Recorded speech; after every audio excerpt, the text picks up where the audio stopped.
May I enter your soul manor? May we knock foreheads together.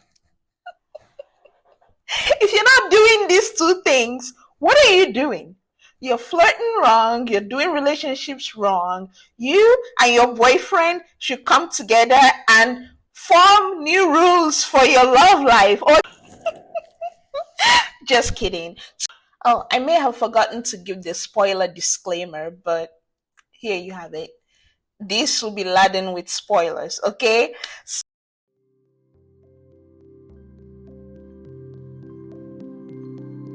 Today, I will be reviewing the drama that just finished airing, When Destiny Brings the Demon. And this drama is led by Chen Fei-yu, or author Chen, as we know him, and also the female lead, Wang Ying. Now, Wang Ying plays a bunch of characters in the show. The first one was Zhou Yan, an office worker who got transported into the cultivation world, where she became Liao Tingyan, frostfish girl from the assassin that was cultivated from the demon realm, somehow lost her memories and ended up winning the heart of the demon, the demon guy, right?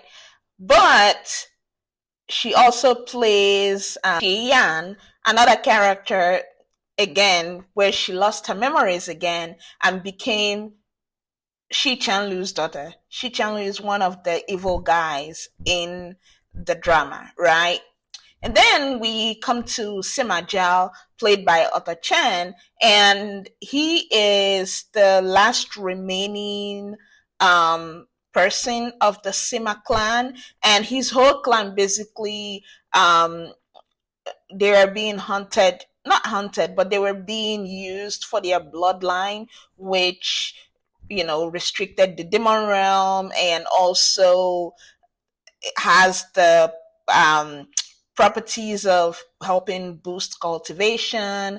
It's basically the spirit fire that they have, that and the blood seal bloom that's coveted that the clan has, that's really helping all these quote unquote righteous sects maintain their cultivation and move forward in their cultivation and yada yada yada, all of that. All the perks of the righteous sects were taken from the Sima clan, and they used the Sima clan to protect themselves. And because the Sima clan has all those um, things, they are hunted. They are also being restricted. It's basically like an artist and an evil record label, and the evil record label wants to own everything about this artist, and this artist has nothing. Like, it's basically this thing of, well, you have all these things, you're already blessed with all these things. Now I should own you and become a custodian of you and all the things you've been blessed with.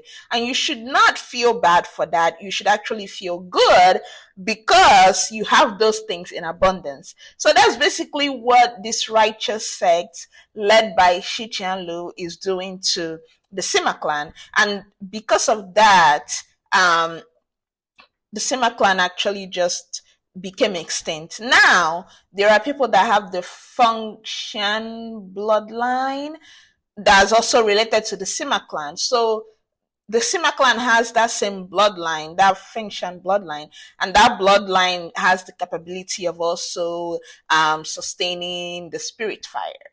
So there is that, and Sima Jiao is the last surviving member of the Sima clan, and well, later in the drama, you see that there was another surviving member who later died, but he is the last surviving member at the beginning of the drama of the Sima clan, right? So his whole clan basically bounded up to help him survive. So they did that for him as a baby, so he doesn't quite have the memory of them doing that for him. And somehow in his youth growing up, Shi Chan Liu came in and tried to play the father role just to get him under control. And he quickly saw that things were not as they seemed, and he quickly saw all the things that these people were using him for and doing to him. So he has a lot of trust issues to begin with. And he's not, it's titled When Destiny Brings the Demon. He's not really a demon, but he's a demon in the sense that, you know, everybody's afraid of him and he's this big bad wolf, but they basically, he's just like that to protect himself from them, right? So anyways, that's the little spoiler in there. And then there's other side characters in like Yerulin or Hong Luo, played by Wang Yiting. And then we also have Henyanju, he's the sweetest snake, played by Gohan. Henyanju is this snake that is Sima Zhao's mount. And after he came across Yeruling, and she took his demon core or his snake core or whatever, and then somehow that helped him take human form. So he is in love with her, they love each other, but Yeruling is conflicted, not necessarily with the love, but more about she's more duty bound to help her people, and she's from the demon clan, she's from the demon kingdom, but somehow these righteous sect people are holding some of her family members hostage. So her duty is to help take her people back home to the demon realm. But the thing about that is that after the war with, you know, that Yo Yan, that demon lord, Sima Zhao created a barrier that only his death can remove the barrier, or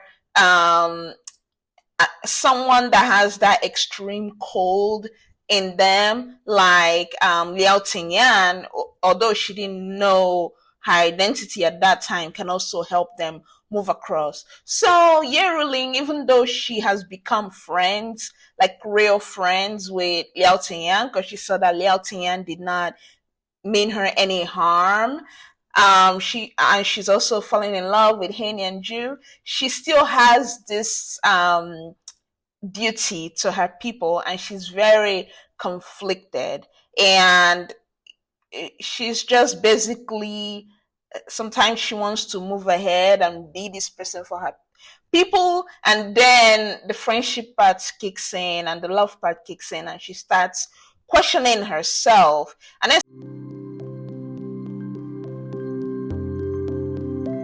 overall, I'll give this drama an 8 out of 10.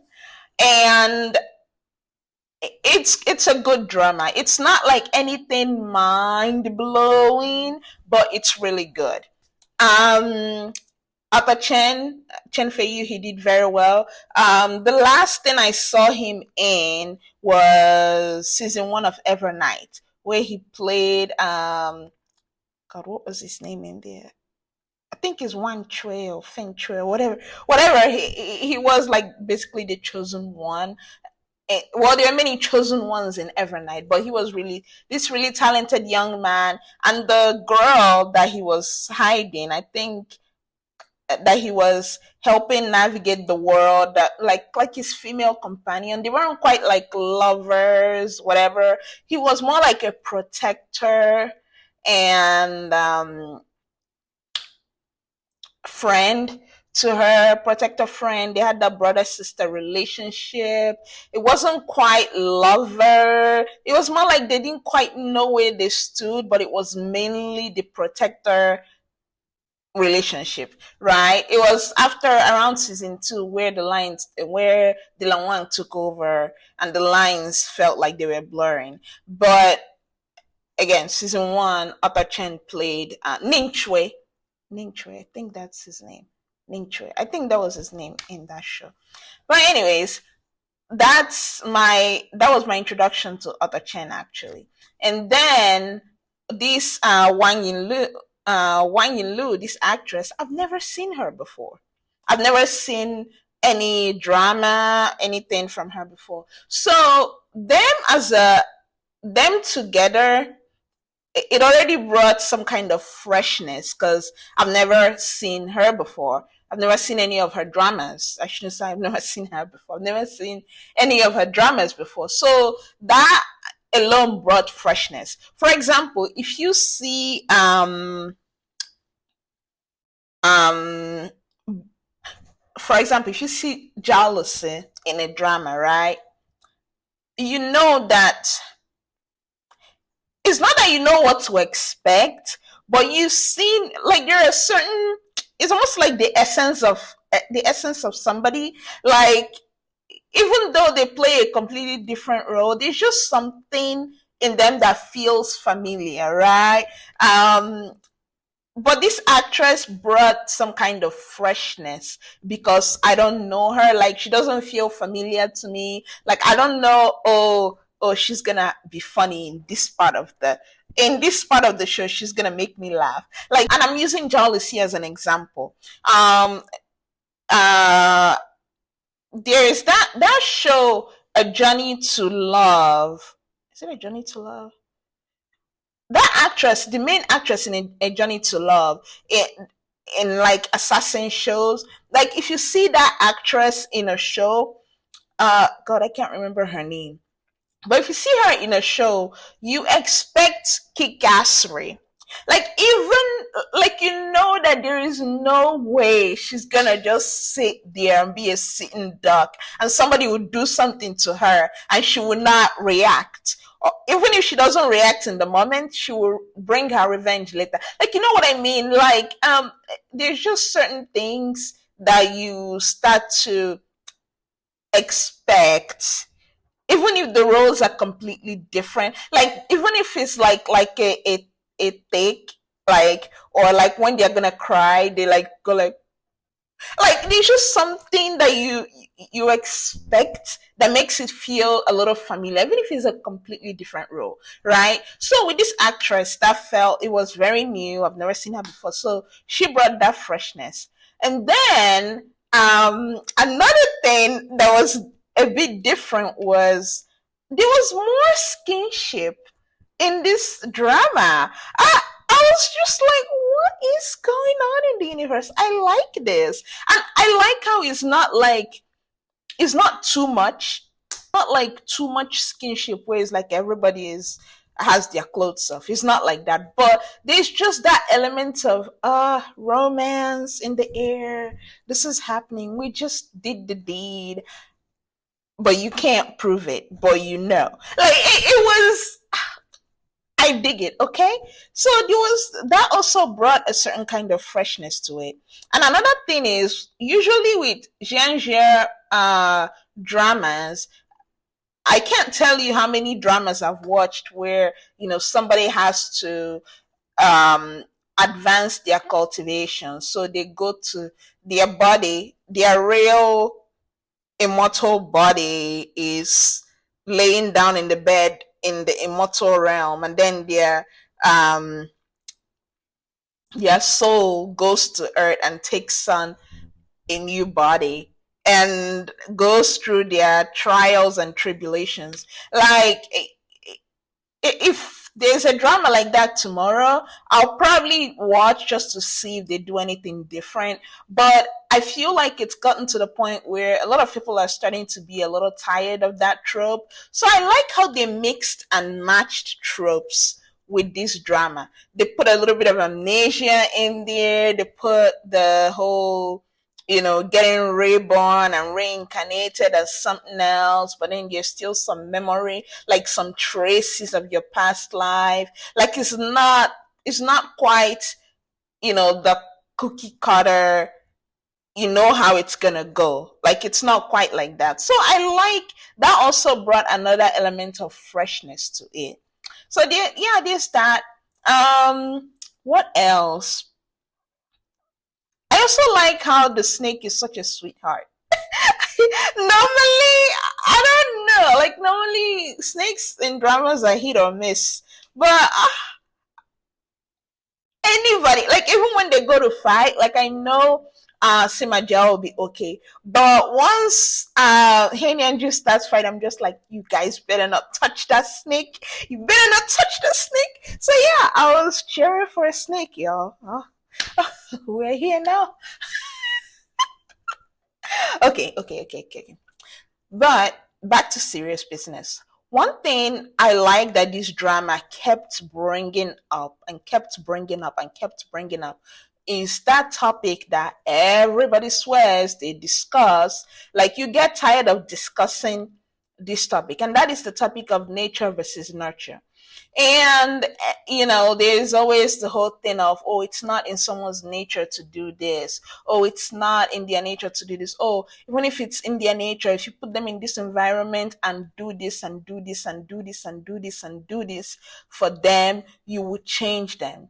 And again, the thing I always, whenever that kind of conversation comes up, you see both sides. You see how something can change another person and this and that and da da da da da.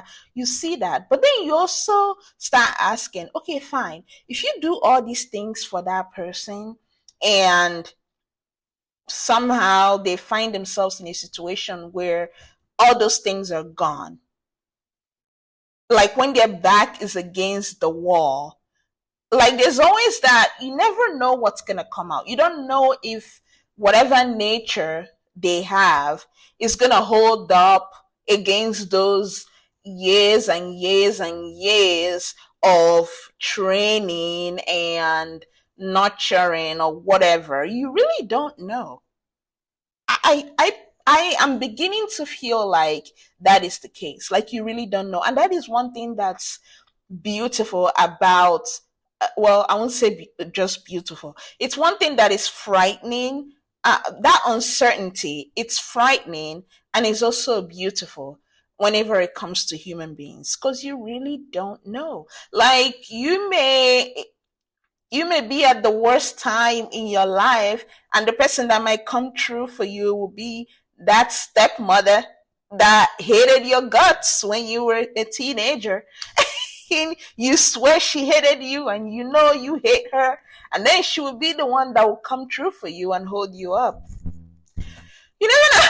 It's one of the, and then the other people you thought would be by your side and all that, there will be nowhere to be found. Like it's such a weird thing. Like as human beings, we can only infer from a pattern that we've seen with a person, right? We can only infer, like we can only go so far based on how we've seen a person putting this and this together, their psychology, how they tend to act, whatever. We can only infer up to a certain point. And then there is just that part, that point that is just, we're uncertain. We really don't know. And I think a part in this show that validated this was when Shi Chan Lu was, another spoiler, when he was dying, it almost felt like he wanted tears from Liao Tingyan, even though he took this girl, performed soul cleansing, which is like, getting her to keep forgetting her memories or whatever, performed soul cleansing on this girl, hoodwinked her, gaslighted her, tried to train her into becoming what she wasn't, tried to make her a killer, tried to train her to kill her boyfriend. Like, just tried to brainwash her and just turn her into this thing that she wasn't. Like, even though he did all these things and also helped to awaken the assassin in her body just to get his revenge, even though he did all these things, when he was dying, he still wanted to have that kind of father-daughter. Oh, he also brainwashed her and made her told her that he's her dad, and that her brother was killed by her lover Sinaj. So, like, he did all these things to her. But then, when he was dying, it felt like he wanted that kind of, oh, daddy's dying, tears from her. Like, he wanted that kind of, I don't know, fatherly bond love. No one saw that coming. I didn't even think he would want. This man sacrificed his almost his whole family. Like, I don't know exactly.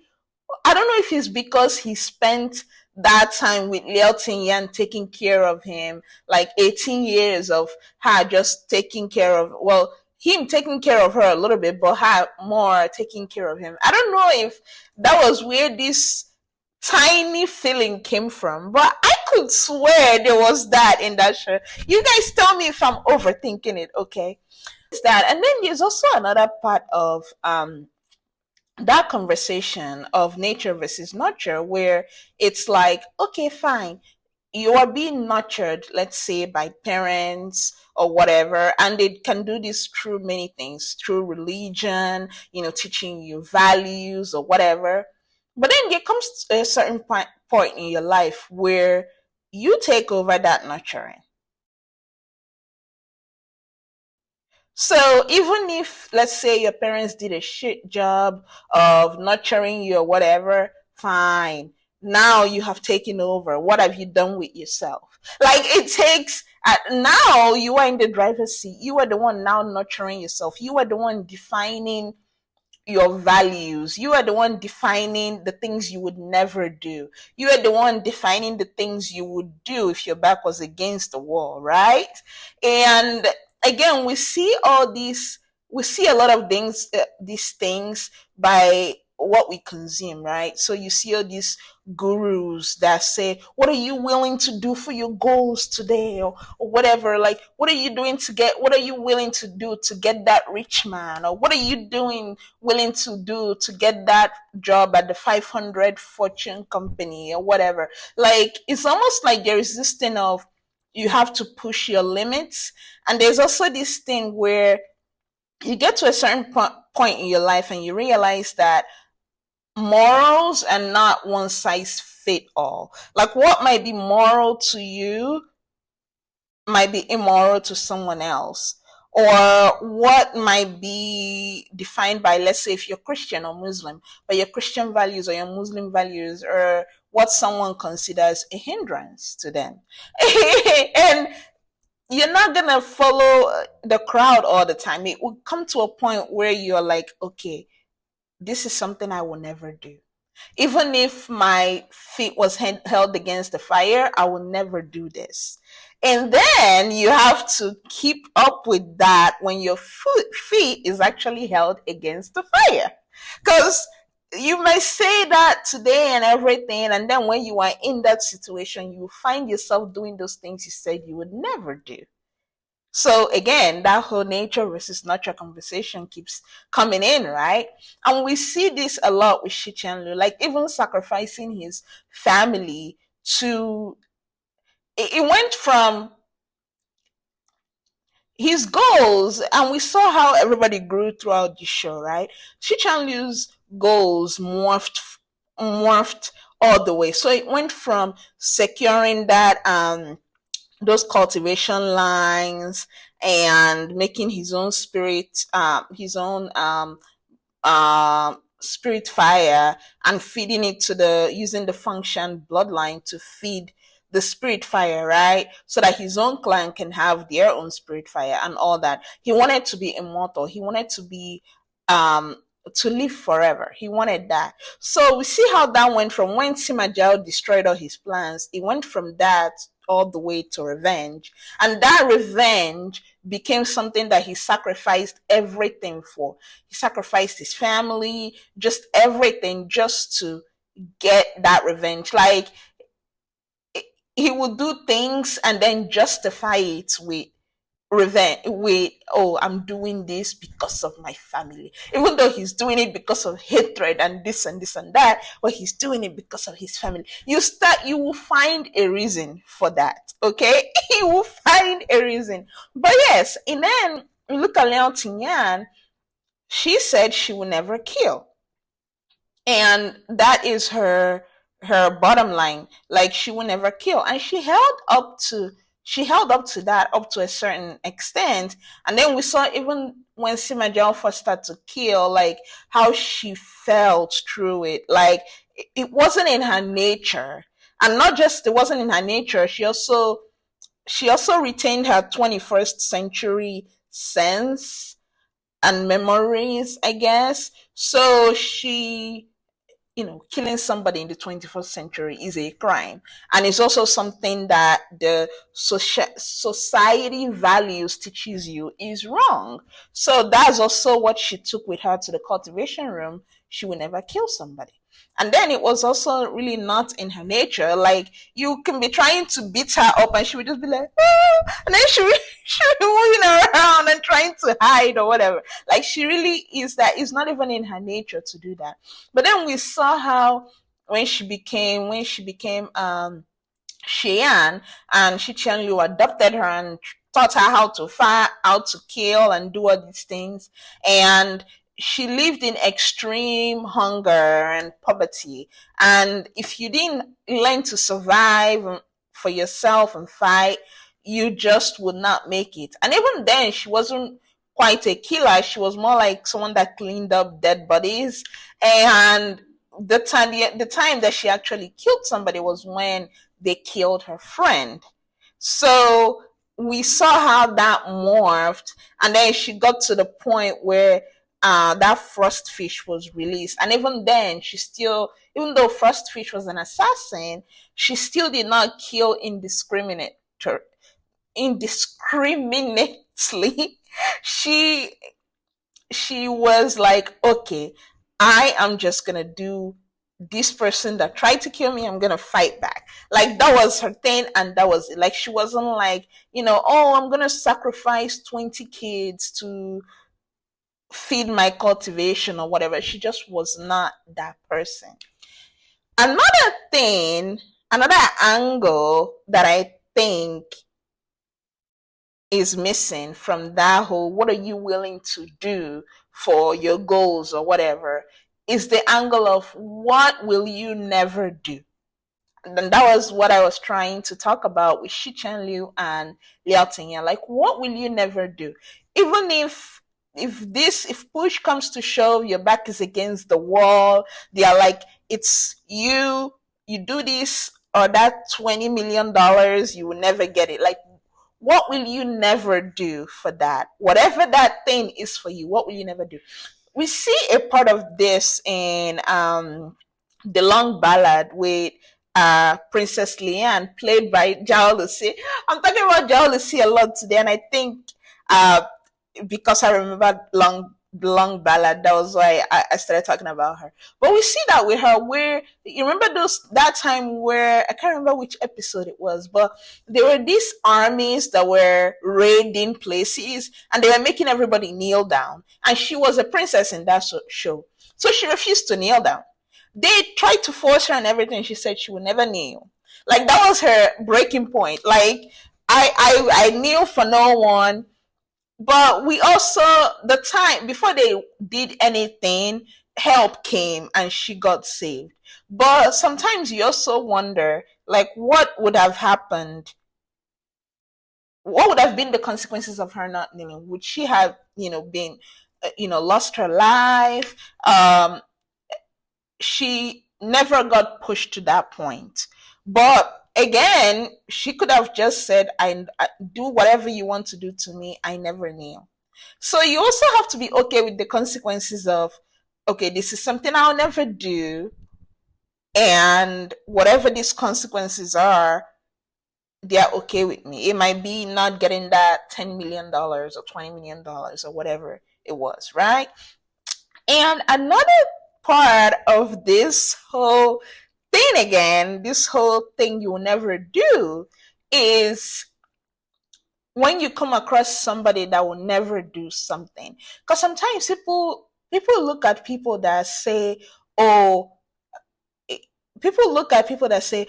I'll do whatever it takes. They look at them as, it's almost like they're looked at as powerful and all of this. And then people that say, oh, I will never do this, it's almost like they are looked at as, oh, you're chickening out, oh, you chicken, oh, you this, oh, you that, right?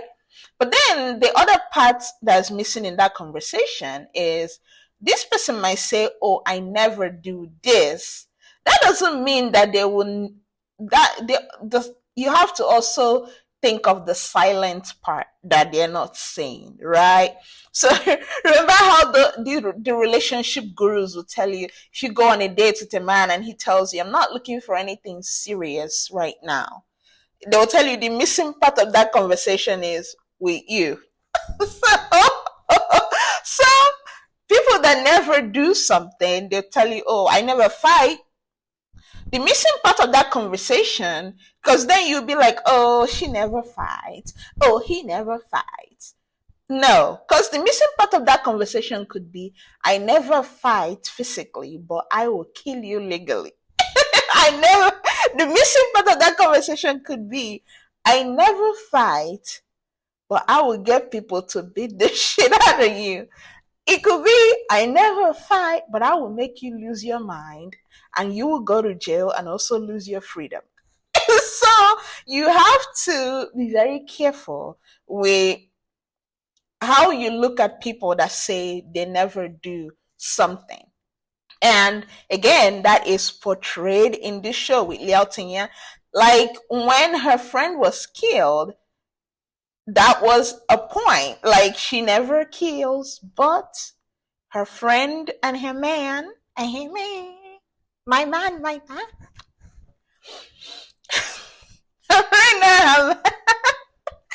don't know why that was so funny to me. But her friend and her man, she never plays with them. So if you think that just because she doesn't fight or whatever, and you decide to go after those people, you have something else coming for you, right? I'd also like to touch on Shi Zijun, played by Yang Hong, and he was the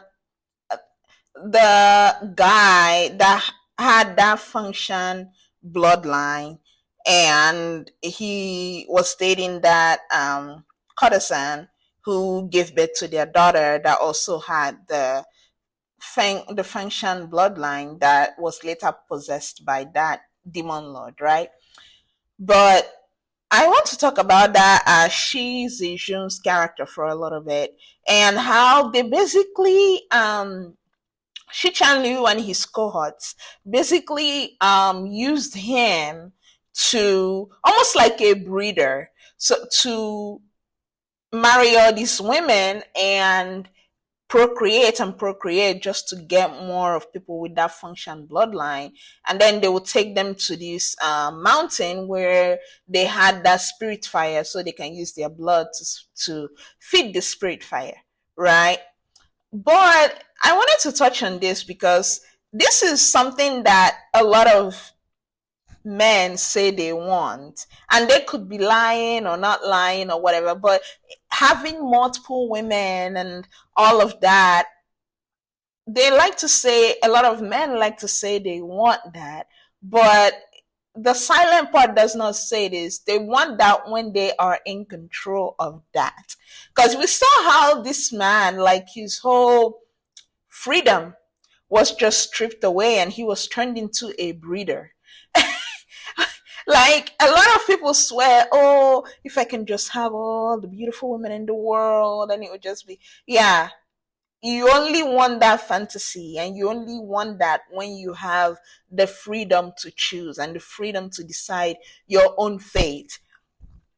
When you're basically like a pawn in somebody's game and you have all that, it quickly becomes a cage. And we saw that with this guy. Like he just did not want to live on with being that, right?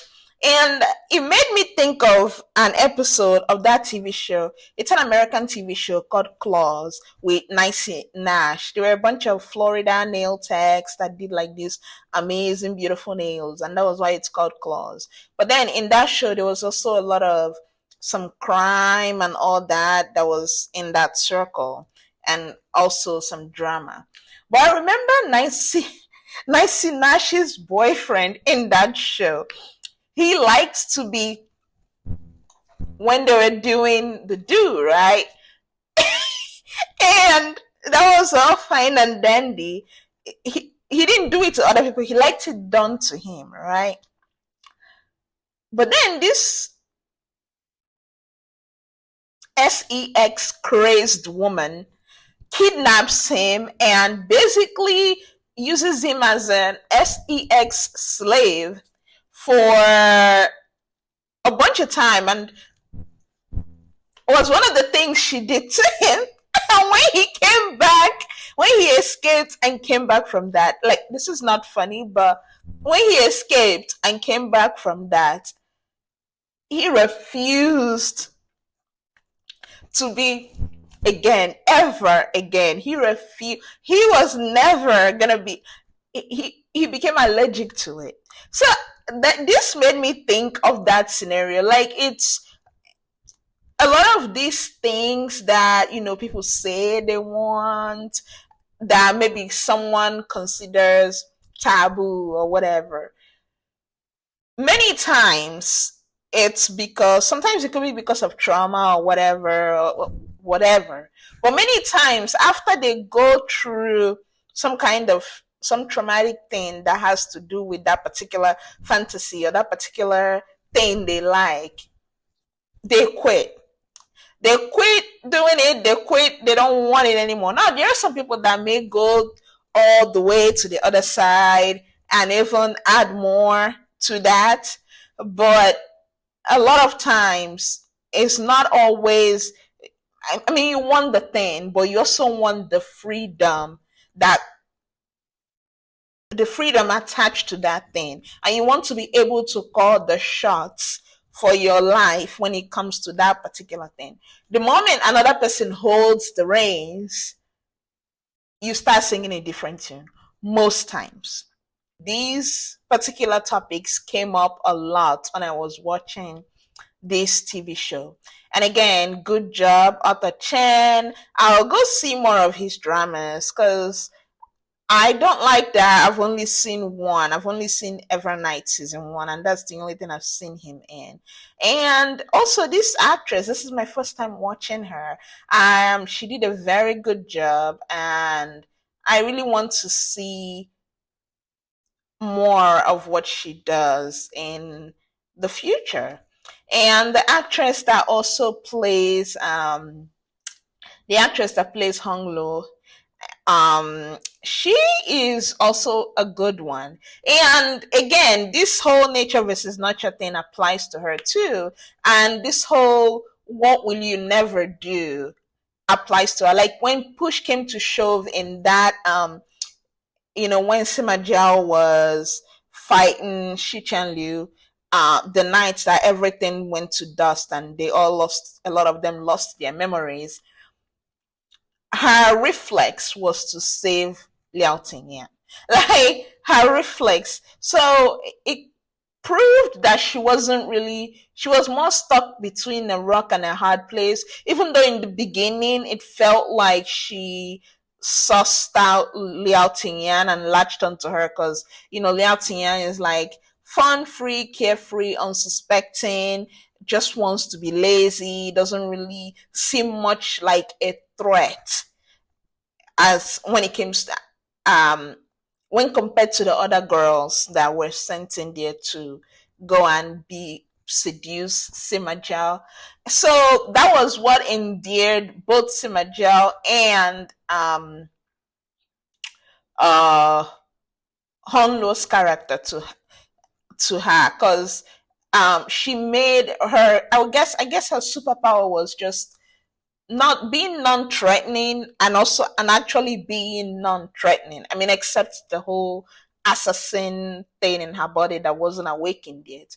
Actually being non-threatening and also being able to make people lower their defenses and just be relatable, I guess. That was her whole superpower.